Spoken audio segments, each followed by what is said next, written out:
First question में बोल रहा है कि नौकरी या काम में होना इसको क्या कहते हैं। To be in a job और वर्क इज कॉल्ड। ऑप्शन है योग्यता, ज्ञान, कौशल, रोजगार, एप्टीट्यूड, नॉलेज, स्किल, एम्प्लॉय। फटाफट से बताइए क्या होगा इसका राइट आंसर। सभी आंसर करेंगे कमेंट में, सभी के आंसर लास्ट में चेक करूंगा।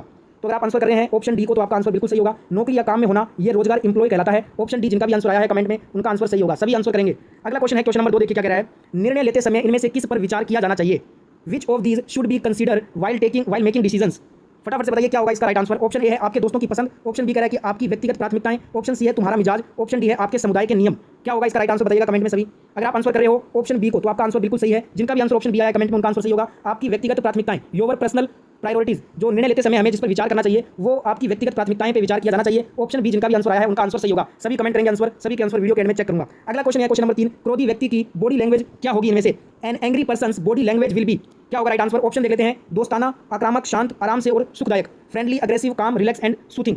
बताइएगा राइट आंसर क्या होगा। तो जिनका भी आंसर ऑप्शन बी आ रहा है ना कमेंट में उनका आंसर बिल्कुल सही है। क्रोधी व्यक्ति की बॉडी लैंग्वेज क्या होगी, आक्रामक, अग्रेसिव होगी। ऑप्शन बी यहाँ पे आपका राइट आंसर हो जाएगा। हूबहू आपका यही इस बार एम्प्लॉयबिलिटी स्किल ईएस का पेपर आएगा। सारे क्वेश्चन आप एग्जाम से पहले याद कर लीजिएगा अगर आपको अच्छे नंबर से एग्जाम में पास होना है तो, क्योंकि 100% यही क्वेश्चन पेपर आपको एम्प्लॉयबिलिटी स्किल का देखने को मिलेगा। तो पूरा वीडियो लास्ट क्वेश्चन तक अटेंड कीजिएगा। एक भी प्रश्न आपको स्किप नहीं करना है, क्योंकि हो सकता है जो प्रश्न आप स्किप कर दो वही प्रश्न आपके पेपर में आ जाए, इसलिए पूरा वीडियो लास्ट तक देखिएगा। नेक्स्ट क्वेश्चन है क्वेश्चन नंबर 4। निष्क्रिय आवाज में कौन सा है। Which one is in passive voice. आपको यहाँ पे ये जो 4 ऑप्शन दिए गए हैं इनमें से आपको एक पैसिव वॉइस बताना है कि कौन सा है। ऑप्शन देख लेते हैं। Her birthday was celebrated by us. Option B है Mohan is painting a house. Option C was reading a book. Option D I have seen that movie. अब इनमें से देखिए तो डी ऑप्शन है ना, I have seen that movie, ये क्या है, एक एक्टिव वॉइस है, हमें बताना है पैसिव वॉइस। ऑप्शन सी है C was reading a book, ये भी आपका एक्टिव वॉइस है। ऑप्शन बी कह रहा है Mohan is painting a house, ये भी एक्टिव वॉइस है। ऑप्शन ए है her birthday was celebrated by us, ये जो है ना एक पैसिव वॉइस है, निष्क्रिय आवाज। तो हमारा राइट आंसर क्या हो जाएगा इसका। Option A is the right answer. जिनका भी कमेंट में ऑप्शन ए आंसर आ रहा है उन सभी का आंसर सही होगा। सभी का आंसर चेक करूंगा वीडियो के एंड में, सभी आंसर कमेंट में देते रहिएगा। अगला क्वेश्चन है क्वेश्चन नंबर 5। कंप्यूटर का क्वेश्चन है ये। स्प्रेडशीट को खालिस्तान एक्सटेंशन के साथ सेव किया जाता है।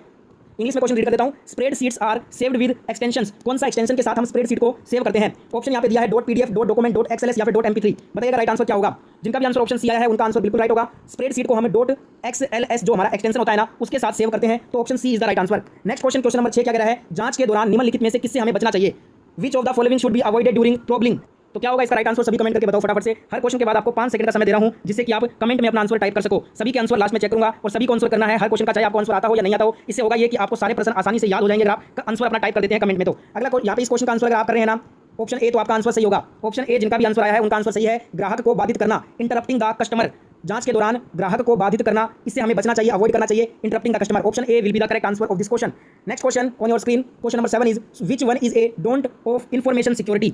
सूचना सुरक्षा में कौन नहीं आता है। फटाफट से बताइए क्या होगा आंसर। ऑप्शन देख लेते हैं। लैपटॉप, हार्ड ड्राइव तथा मोबाइल उपकरणों को एनक्रिप्ट करना, पासवर्ड का अनुमान लगाने के लिए कठिन प्रयोग करना, किसी को भी पासवर्ड बताना, समय समय पर अपने पीसी का बैकअप डेटा को कलेक्ट करना। क्या होगा इसका राइट आंसर। क्वेश्चन को ठीक से रीड कर लो। सूचना सुरक्षा में कौन सा नहीं आता। तो देखिए लैपटॉप, हार्ड ड्राइव और मोबाइल उपकरणों को एनक्रिप्ट करना ये सूचना सुरक्षा में शामिल है। वहीं पासवर्ड का अनुमान लगाने के लिए कठिन प्रयोग करना ये भी बिल्कुल सही है। समय समय पर अपने पीसी का जो हमारा पर्सनल कंप्यूटर होता है उसका बैकअप डेटा कलेक्ट करना ये भी बिल्कुल सही है। पर जो यहाँ पे ऑप्शन सी है ना, डिस्क्लोज पासवर्ड टू एनीवन, यानी कि किसी को भी अपना पासवर्ड ओटीपी बता देना, ये क्या है, सूचना सुरक्षा में शामिल नहीं है, ये आपका इन्फॉर्मेशन सिक्योरिटी में नहीं आता। तो ऑप्शन सी यहाँ पे आपका राइट आंसर हो जाएगा। ऑप्शन को आपको टैकल करना आ जाएगा क्वेश्चन को, तो आप आराम से सोल्व कर सकोगे। ऑप्शन सी यहाँ पे करेक्ट आंसर होगा। जिनका भी ऑप्शन सी आ रहा है आंसर उन सभी का आंसर सही होगा। Next question question number 8। किसी की त्वचा के रंग आय को लेकर अलग तरह से व्यवहार किया जाता है।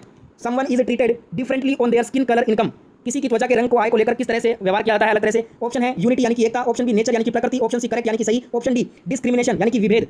किसी की त्वचा के रंग आय को लेकर अलग तरह से व्यवहार किया जाता है उसे क्या कहते हैं, यानी कि डिस्क्रिमिनेशन यानी कि विभेद बोला जाता है उसे। जिनका भी आंसर डी आ रहा है उन सभी का आंसर बिल्कुल यहाँ पे राइट होगा। वीडियो में आगे बढ़ने से पहले आपके लिए इतना मेहनत कर रहा हूँ तो आपका फर्ज बनता है कि आप सभी एक बार वीडियो को लाइक कर दीजिए। आप इतना मेहनत कर रहे हैं तो सभी के सभी प्यारे दोस्त जितने वीडियो देख रहे हो सभी एक साथ लाइक कर देंगे। ज़्यादा से ज़्यादा दोस्तों की मदद करने के लिए अपने सभी दोस्तों के साथ में इस वीडियो को शेयर करना। आपके जितने भी ग्रुप है दबा के शेयर कीजिएगा इस वीडियो को। और चैनल को जिसने भी सब्सक्राइब नहीं किया हुआ है तो मेक श्योर कर लीजिएगा सब्सक्राइब करके नोटिफिकेशन बेल को आपने ऑन कर रखा हो। इससे आपको ITI first year second year की जैसे ही मैं कोई भी वीडियो अपलोड करूंगा चैनल पे उसका नोटिफिकेशन आप तक पहुंच जाएगा। नेक्स्ट यहाँ पे क्वेश्चन देख लेते हैं। क्वेश्चन नंबर 9 क्या कह रहा है। आधुनिक संचार का नवीनतम और प्रभावी साधन कौन सा होता है। Which one is the latest and effective means of modern communication.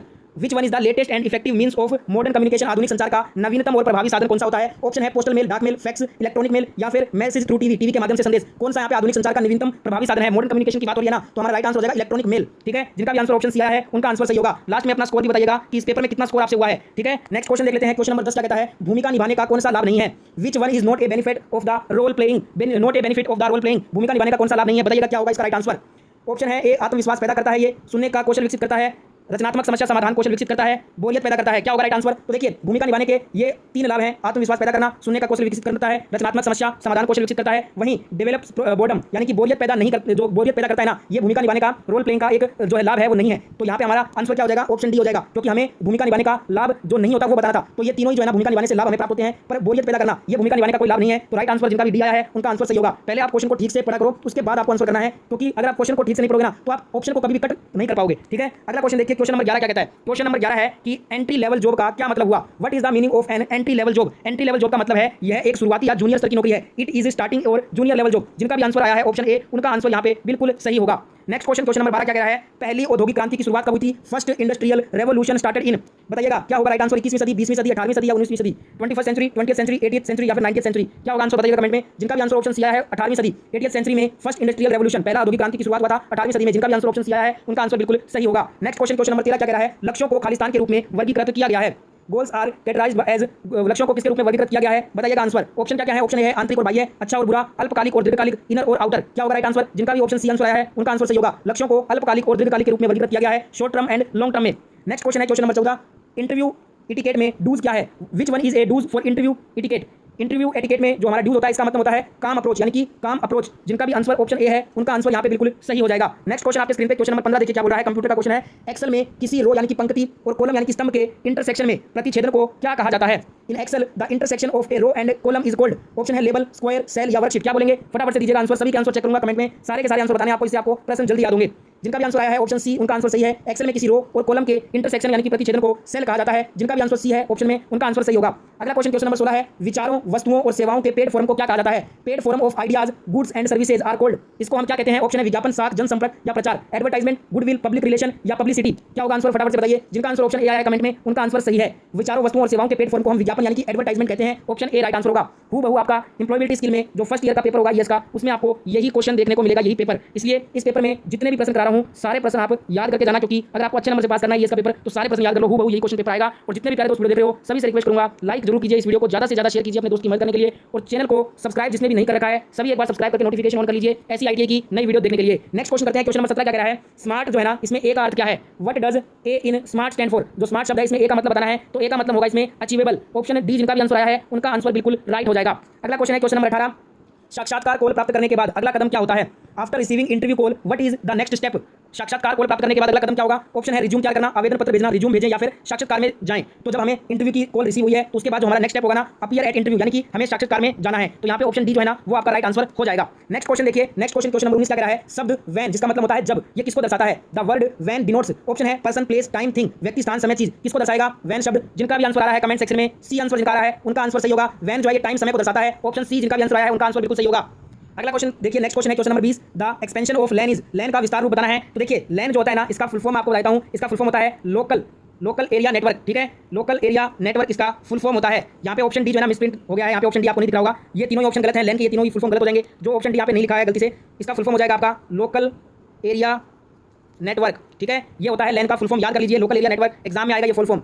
एक होता है आपका वैन, वैन का मतलब होता है वाइड एरिया नेटवर्क। ठीक है, नेक्स्ट यहाँ पे क्वेश्चन देखिए। क्वेश्चन नंबर 21 क्या कह रहा है? कौन सा ऑनलाइन भुगतान ऐप नहीं है ये बताना है। Which is not the online payment app. अब यहाँ पे आप सभी के फोन में पेटीएम ऐप होगा, गूगल पे भी होगा, फोन पे भी होगा, जिससे आप जो है ना भुगतान करते हैं पैसों का। पर आपने कभी सुना है कि इंडिया पे के नाम से कोई ऐप है? हाँ, एक भारत पे ऐप है। ठीक है, भारत पे जो है ना वो एक भुगतान ऐप है, पर इंडिया पे के नाम से कोई भी ऑनलाइन ऐप अभी तक नहीं है। तो यहाँ पे हमारा राइट आंसर क्या हो जाएगा? ऑप्शन बी हो जाएगा। ठीक है, नेक्स्ट क्वेश्चन देखिए। क्वेश्चन नंबर 22 क्या कह रहा है? कंप्यूटर का क्वेश्चन है। एमएस वर्ड में किसी वर्ड फाइल को सेव करने के लिए किस शॉर्टकट का हम प्रयोग करते हैं? Which shortcut is use to save a word file in MS Word. MS Word में हम Ctrl+S शॉर्टकट का यूज करते हैं किसी भी फाइल को सेव करने के लिए। तो जिनका भी यहाँ पे आंसर आ रहा है कमेंट में ऑप्शन ए, उन सभी दोस्तों का आंसर बिल्कुल सही होगा। नेक्स्ट क्वेश्चन आपके स्क्रीन पे है, क्वेश्चन नंबर 23 है। देखिए क्या कह रही है? आप एटीएम से 500 रुपए निकालते हैं, पर एटीएम मशीन बदले में आपको 5000 रुपए देती है। निम्नलिखित में से कौन सा नैतिक रूप से सही करना है काम आपको? You withdraw 500 from N ATM, the ATM machine gives you 5000 rupees. Which of the following would be ethically correct? यहाँ पे ऑप्शन देखिए, ऑप्शन में आपको आंसर मिल जाएगा। पहला ऑप्शन कह रहा है कि एटीएम के पास जो पैसे हैं ना उसको आप जो एक्स्ट्रा पैसे हैं उसको गिरा दो। ऑप्शन बी कह रहा है रुपए ले लीजिए, जो आपको एक्स्ट्रा रुपए मिले वो ले लो। ऑप्शन सी कह रहा है शिकायत दर्ज करो। ऑप्शन डी कह रहा है गरीबों को ये पैसा दान कर दो, दे दो। ठीक है, तो यहाँ पे एथिकली जो नैतिक रूप से हमारा सही काम होगा वो क्या होगा? मेक ए कंप्लेंट, शिकायत दर्ज करना। जो बैंक अधिकारी होते हैं उनको इसके बारे में जानकारी देना कि मैंने 500 रुपए निकाला था, पर बदले में एटीएम ने मुझे 5000 रुपए दिए हैं, ये तो 4500 रुपए जो एक्स्ट्रा मुझे दिए हैं ये मुझे नहीं चाहिए, इसके लिए मैं शिकायत दर्ज करना चाहता हूँ। ठीक है, तो यहाँ पे हमारा सी नंबर ऑप्शन करेक्ट हो जाएगा एथिकली। नेक्स्ट क्वेश्चन देख लेते हैं एक बार। नेक्स्ट क्वेश्चन क्या कह रहा है? क्वेश्चन नंबर 24 है, वह शब्द जो अचानक और मजबूत भावना व्यक्त करता है उसे हम क्या कहते हैं? The word that expresses a sudden and strong feeling is called. तो देखिए जो शब्द अचानक और मजबूत भावना को व्यक्त करते हैं ना, उसे हम इंटरजेक्शन बोलते हैं। क्या बोलते हैं? इंटरजेक्शन। यानी कि विस्मयादिबोधक उसको बोला जाता है। जिनका भी आंसर ऑप्शन सी है ना, उनका आंसर यहाँ पे बिल्कुल राइट हो जाएगा। लास्ट क्वेश्चन है इस पेपर का, इसके पेपर का question number 25 on your screen. Question number 25 है कि अनुचित पद को यहाँ पे पहचाना है। Identify the improper term. यहाँ पे 4 टर्म दिए गए हैं, जिसमें से एक है ना वो गलत है, अनुचित है, उसको हमें अलग करना है। ऑप्शन ए है साउंड पोल्यूशन, ध्वनि प्रदूषण। Option B is air pollution, वायु प्रदूषण। Option C is green pollution, हरित प्रदूषण। Option D is water pollution, जल प्रदूषण। अब यहाँ पे जैसे आपने ऑप्शन देखे होंगे आपको आंसर मालूम हो गया होगा। साउंड पोल्यूशन होता है ध्वनि प्रदूषण जिसको हिंदी में कहते हैं, एयर पोल्यूशन यानी कि वायु प्रदूषण भी होता है, जल प्रदूषण वाटर पोल्यूशन भी होता है, पर कभी भी आपने नहीं सुना होगा कि ग्रीन पोल्यूशन भी होता है, हरित प्रदूषण। बल्कि जो ग्रीन पोल्यूशन है ना, ग्रीन रेवोल्यूशन होता है, हरित क्रांति, ना कि पोल्यूशन होता है। तो ये वाला जो है ना सी नंबर स्टेटमेंट जो टर्म है वो रॉन्ग टर्म है, और यही हमें बताना था। Option C is the right answer. तो ये था दोस्तों 25 क्वेश्चन का ईएस का पेपर, जो कि इस बार आपके आईटीआई फर्स्ट ईयर एग्जाम में पूछा जाएगा। अगर आपने ये सारे क्वेश्चन याद कर लिए तो आपको ईएस एग्जाम में अच्छे नंबर मिलेंगे डेफिनेटली। वीडियो जिनको भी अच्छा लगा ना, सभी एक बार हम सब कर देंगे, वीडियो को लाइक कर देंगे, शेयर कर देंगे, और जितना हो सके दबा के अपने सभी दोस्तों के ग्रुप में इस वीडियो को शेयर सर्कुलेट कर दीजिएगा।